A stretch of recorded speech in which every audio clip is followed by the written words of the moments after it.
Vyrábate tie zimné gumy? Áno, zimné gumy skúšam. Aby som nezapadol, aj keď po tráve sa rozmočí do svahu. No som zistil, že šmíkajú obyčajne, aj keď je mokrá tráva. Trochu do svahu, keď som šiel, už som horko ťažko. Aj veľa cesty, keď som bola. Kúsok mi na cestu chýbalo a trochu bolo do briežka a už šmíkalo. Tak rechu to nie je dobré. A to z letných, hej? Z letných som, áno. Z favorita boli. 165 na 70 R13. Favorita. Môžem si to odfotiť, ako to robíte? Najprv som rašplov a teraz pospájanými plátkami z pilky na kov. Hej. Plátky na kov, no. A s týmto. Chcel som ešte aj obdĺžníkovou rašplov a toto sú prvé dve. Tie odskúšam a sa mi zdá, že tie drážky som robil moc široké. Tak potom ďalšie, ešte by som chcel aj tieto, čo sú na ože teraz. Tie som začal iba rašplov.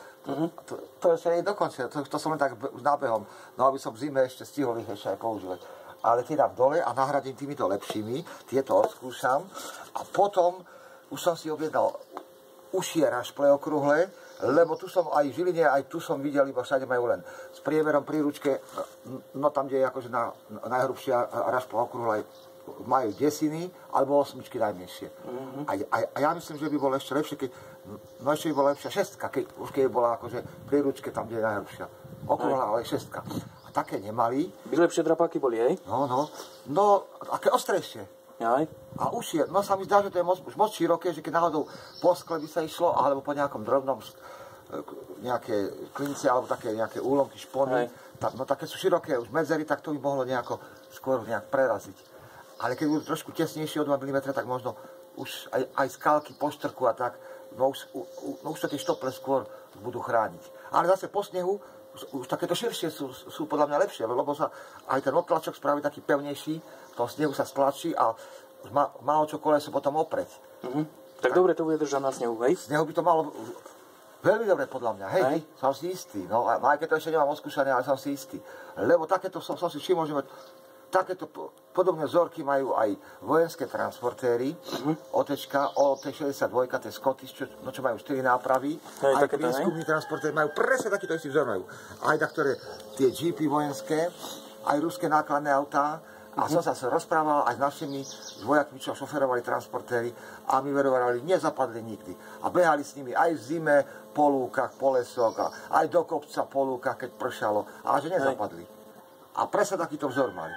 Tak si myslím, že keď vojenské auto nezapadne, tak by nemalo podľa mňa ani osobné s takými pneumatikami, keď bude mať rovnaké. A keď oni to majú odskúšané, že vždy sa všade vyhrábali, no tak malo by to, ja si myslím, že fungovať. No a že by malo. No aj po lúke, keď už ma zastihne tak, kde budem na lúke a sa rozprší a zbehnem dole svahom. Keď je sucho, tak sa nešmíkajú kolesa moc, ale keď sa rozprší a je mokrá tráva, alebo keď je zarosená a trochu je do briežka, tak už obyčajné pneumatiky už šmíkajú. A má problém auto sa po tráve do svahu, keď musí ísť vyškriabať. A som si všimol, aj keď tu na pastovníku, nie na pastovníku, ako sa ide na Jalovec, keď pred 2 mesiacmi, keď tam boli tí vojaci, čo predvádzali ten boj z druhej svetovej vojny, tak prišlo tam plno divákov z celého Slovenska, aj Poliaci tam boli, aj z Košic, aj z Nitry, všelijakí, a sa aut tam nepomestili na cestu, tak plno aut odstavili na pravej strane od tej asfaltovej cesty na lúke a tam bolo trochu aj také podmáčané a rovina bola. A postavili tam asi 100 aut a som bol zvedavý, že či všetky sa vyslobodia, keď som si všimol, že tam je tá tráva trochu taká podmáčaná miestami. A taktoré autá, hlavne čo stali v tom podmáčanom, tak som čakal, že keď je to rovné, či sa vyhrabú. A všimol som si, ktoré má aké pneumatiky. A veru, ktoré sa bez pomoci nemohli z miesta dostať. A na rovnom teréne po tráve. S týmito by vyšli hneď. S týmito 100%. A nie len po rovine, to už úplne 100% to dám ruku do ohňa, ale aj do kopca ešte, keď po mokrej tráve a aj do briežku výjdu. No lebo to sa vrie do zeme a to bude o čo mať opreť, tá pneumatika, a už sa vytisne hore kopcom, no ako buldozer alebo tank. No lebo to vytvorí ako zúbky. Táto časť sa vrie do zeme, auto sa opre a pravoholý zubok tu bude, auto sa oprú. Tieto bočné budú hlavne tlačiť auto dopredu, no majú širší záber. Ale aj tie stredné, ešte ako doplnkové, tie budú stále, aj po suchej ceste, No lebo pneumatika je takto do oblúka, tak tento stred je stále s vozovkou spojený a najväčším tlakom od váhy auta, ešte váha auta bude tlačiť, ale aj tieto boky. Budú zaberať aj po suchej ceste, ale hlavne keď je v blate a v tráve, no lebo tamto koleso ešte sa tlačí do zeme viacej. No a toto je širšie. A to teraz bude zaberať, som si všimol, že na obyčajných pneumatikách, aj keď sú akože zimné, alebo hociaké, aj tie zimné, čo sú, tak všetky to robia tak, že stred nechávajú pospájaný a vytvára akože hladkú vrstvu a len tieto kraje dávajú, a už tieto veľké drážky, akože na zimné, no aby mal z neho čo oprieť. A ja som dal ale drážky po celej šírke, takže tie pôvodné majú akože jednu, no tak 40% majú záber do snehu, že tento kraj a tento kraj. Ale ja mám ešte aj toto, celú šírku kolesa.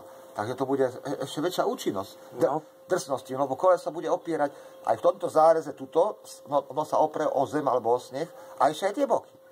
A ešte som chcel aj z boku prilepiť ešte také uši ešte takto. A tak prilepiť, áno, no aby ešte aj z boku bol záber, keď to už do mäkkého ešte viac zapadne, tak aby aj z boku ešte pomáhal. Aj som to na jednom kolese urobil, a aj druhé som už začal, ale to jedno, čo som mal už hotové, mi zobral Jaro Machaj, ten, čo má akože Snežky Rakovej dceru, som sa mu nejak zapáčil, mi ho uchmatol, hneď ten deň, keď som sa akože sťahoval, no, tak som tam koleso zabudol, ale už som mal aj plné auto, už som ho nemal nikde dať. A som počul, no ako, no tá Mirka, tá vnúčka, akože jeho dcera, mi to koleso chcela doniesť, ale on ju zastavil a povedal, nie, to mi nechaj, to musím ukazovať, že... No, to také parádne chce čo robí. Tak nie, chcem ukazovať druhým, že aké koleso som spravil, ale už bolo hotové. A ešte aj z boku malo, no už akože tie, no ešte, takéto prilepené s tým takým silným lepidlom, tieto zúbky. Aj tu z boku, no aby bol ešte väčší záber aj do boku. Ešte viac by malo hrabať. No ale keď mi ho zobrať, tak som ho nestihol ani, už bolo hotové a nestihol som ani oskúšať. No a kde, keď ho nemám? No ale ale na tom boli vlastne lepené nielen boky, ale aj štople som dal, tak bolo ešte akože väčšie. Ešte tu bolo lepené, hej? Áno, aj presne ako sú tieto štoply, tak boli nadlepené, akože druhé poschodie. A čo to bolo za lepidlo? To držalo?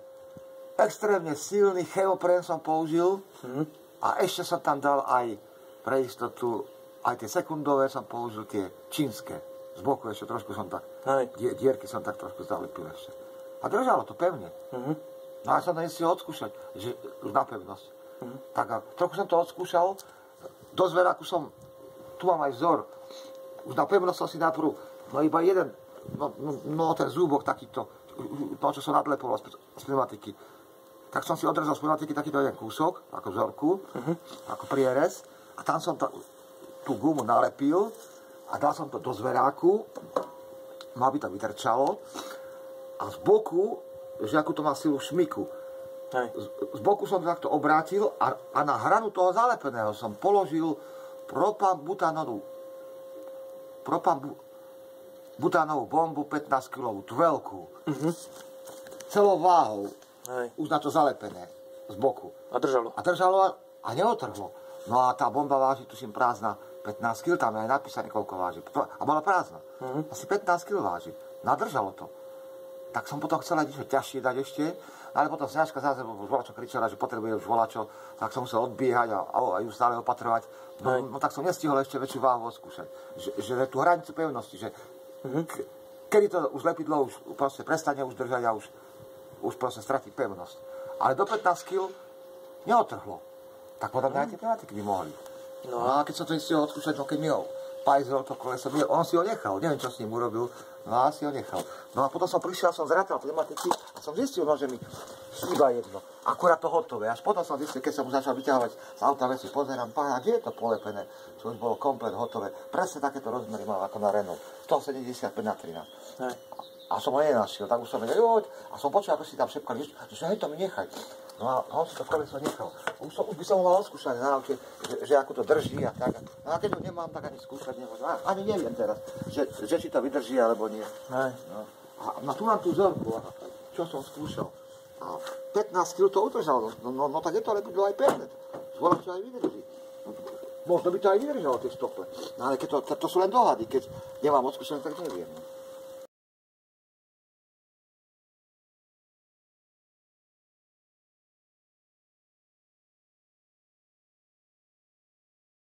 A nalepil som tam z druhej pneumatiky, z takéto istej, štoplík. A takéto štoplíky boli po obvode na kraji.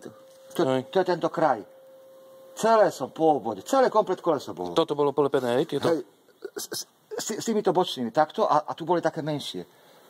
Tu na strede, také menšie boli. Ale takto široké boli, takéto boli tu, na každom.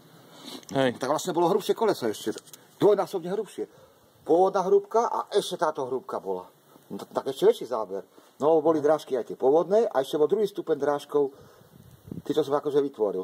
A na toto som dal takto do zveráku a tú veľkú bombu 15-kilovú prázdnu, sme mali náhradnú, tak som ju tam takto na toto zalepené položil.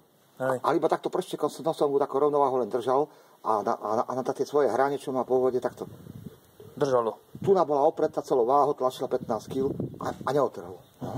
Držalo. Tak je to potom pevné. Dobre lepidlo. No dobre je. No, tak, druhé by sa odrapilo. A to som mohol ešte pridať váhu, lebo to držalo. Tak mohol som ešte dať o 2 kg viac, potom o 3, postupne pridávať po kile trebárs a furt pozerať, že kedy to odrapí. A 15 kg som položil a dlho som to tam držal. No a neotrhlo.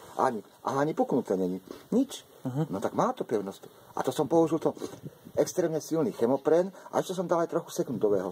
Som trochu tak pozalieval. No a drží, dobre som to odmastil, dobre zdrsnil, kým som začal lepiť. Najprv som to sapol na tom horúcej vode vo vani.